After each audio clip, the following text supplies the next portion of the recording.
Hello everyone, welcome to my channel. In this video I'm going to analyze one game from the daily chess tournament which I organized for members of my fan club on chess.com website. So we started playing this tournament in December 2020 and we are still playing it, and only 74% of the tournament completed. I'm going to show you quickly how it looks like. So we have 12 groups. I'm playing in the group number 10. We have 4 players in each group. But in this video I'm going to analyze the game from the group number 2, and this game was played by one of the leaders of this group, and this is Too-Speaky. Too-Speaky and Dave Blunt, they both have 10.5 points in this group, but they're still playing some games, so the situation may change. For this video I want to analyze the game that was played by Too-Speaky against Shahmaty 5-3. So let's go.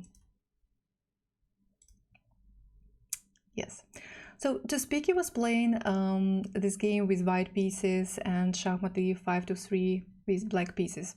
So let's start. Look at the game. White started with e4 move.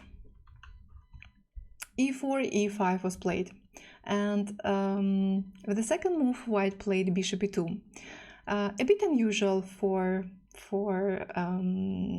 white, I think. However, this move is played by top players as well. For example, I checked the database. Vladislav Kovalyov from Belarus plays this move a lot in his games, and also I found a game that was played by Wei. He played against Anish Giri in 2019, so I included in the analysis that game too. And in this game,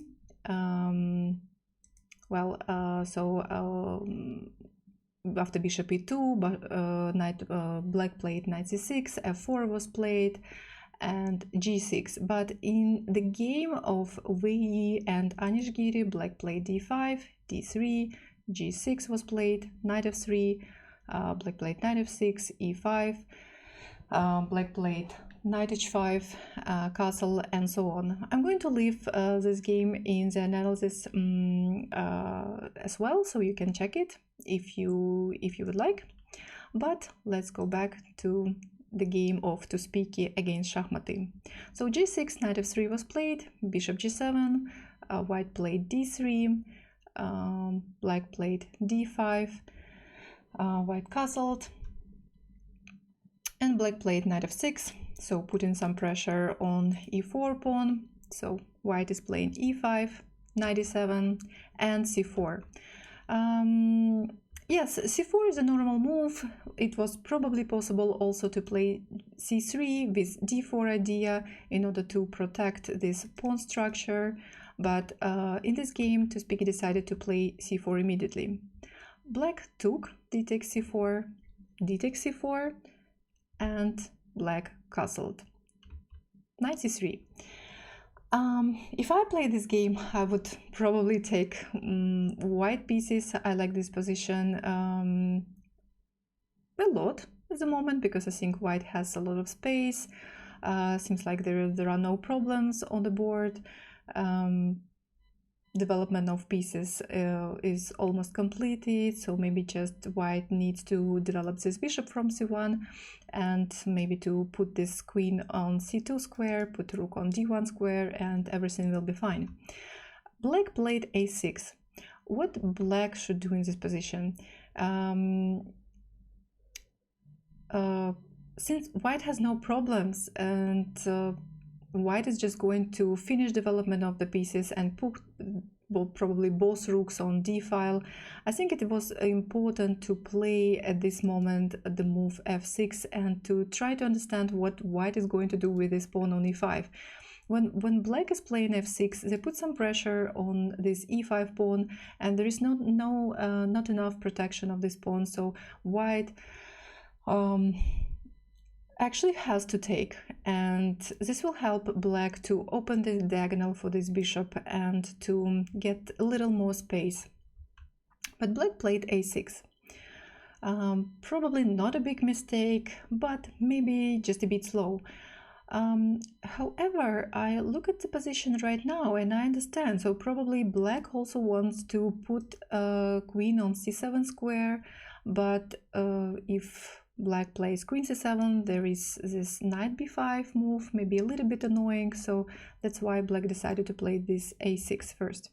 So bishop e3, b6, pawn on c5 was protected, but still double protection of the c5 pawn, and bishop is going to b7. a3, I think the idea is the same. White wants to put queen on c2 square, and in order to not to let this knight to play knight b4. So bishop b7 was played, queen c2. Next move I think will be, and it was, rook d1. So rook c8, rook a to d1, and queen goes to c7.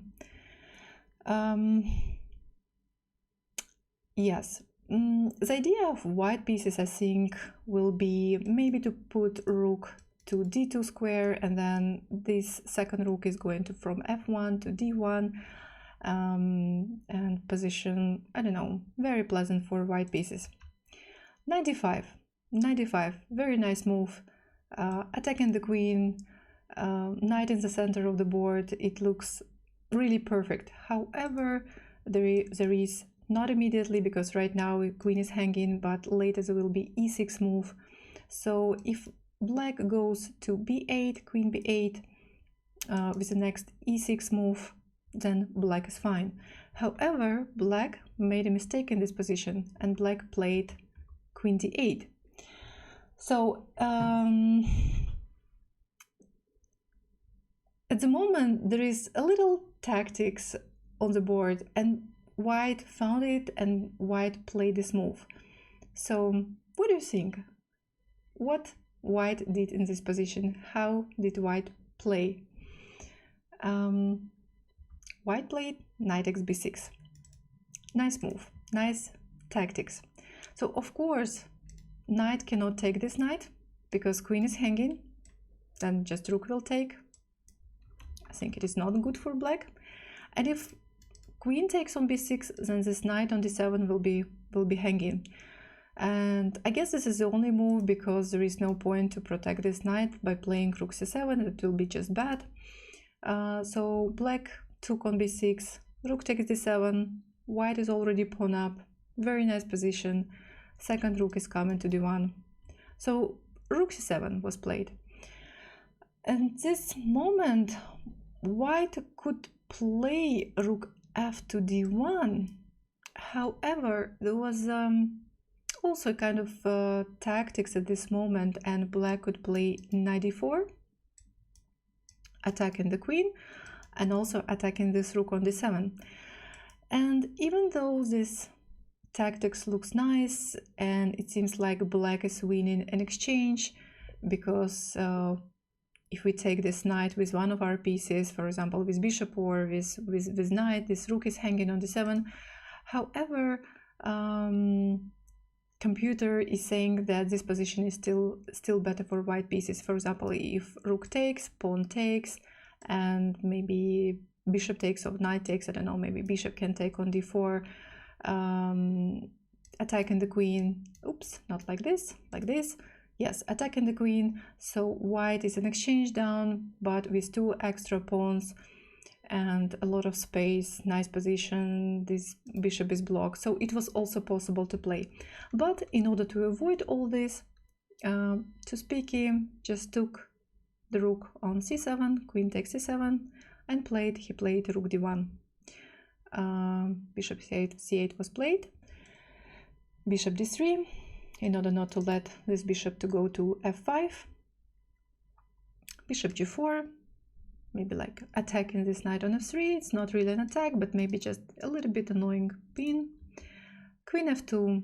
Queen f2 is a nice move. It was also possible maybe to play bishop c4, bishop e4, protecting this knight, also maybe putting some pressure to this knight on c6. But queen f2 is also a very nice move. Pawn on c5 is hanging. I don't see how black can protect it. So black played rook d8, bishop takes c5, rook b8 right now, b4, very active. It is so difficult right now for black to stop these pawns on the queen side, especially because all these pawns are protected by and supported by these two very active bishops. a5 was played, b5, attacking the knight, and black decided to sacrifice this knight and to play knight takes e5. So knight takes e5, pawn takes, bishop takes. Actually, at this moment, white is already a piece up, piece and how many pawns? No pawns, just a piece up, and white can do, I don't know, anything. But white decided to take on e5. It is possible, it is also winning. And the thing is that black cannot take this rook on d1 because there is a checkmate in a couple of moves, and it looks like this. Queen takes on f7, king goes to h8, the only move, and there is a very nice, beautiful move, bishop d4, and it seems like there is no protection from the checkmate from knight takes g6, discover check, double check, and checkmate on the board, and there is no protection. Very beautiful. So white took on f5, queen takes e5, rook f1, attacking pawn on f7, f6 was played, rook e1. It was possible to play rook e1 immediately, but I think it doesn't matter because it doesn't matter what white is playing at this position. It is so good, it's completely winning already. Queen c6, queen c3, sorry, was played, bishop e2, bishop goes to f5, rook d1, king f7, queen goes to d4, takes, bishop go to c3, a4, and pawns are moving, and they are moving very fast. It is very difficult to stop two pawns, especially with two bishops. c6, protecting the rook, rook c8 was played, bishop c4 check, so dangerous. Exchanging one last minor piece of black, takes, rook d6, very nice move. Not given a chance for black king to escape, to go back. e3 was played, probably last chance to try to reach the first rank, but bishop is protected, king is very close. King f1 was played, king goes to e4, b6, f5, and this was the last move. Yes, this was the last move in the game, because after rook d4 check, there is only one move for black pieces, for black king, and this is king f5. So game may have continued like this. So king f5, but there is of course a beautiful checkmate, beautiful check, rook d8, giving check with this bishop and attacking this rook. And I don't know, for example, king goes, it doesn't matter where, we just take, and we are rook and bishop, and no, just rook and bishop up with two very active pawns, and of course it is completely winning. Very beautiful game played by Toothpicky against Shahmati in the tournament of my fan club on chess.com website.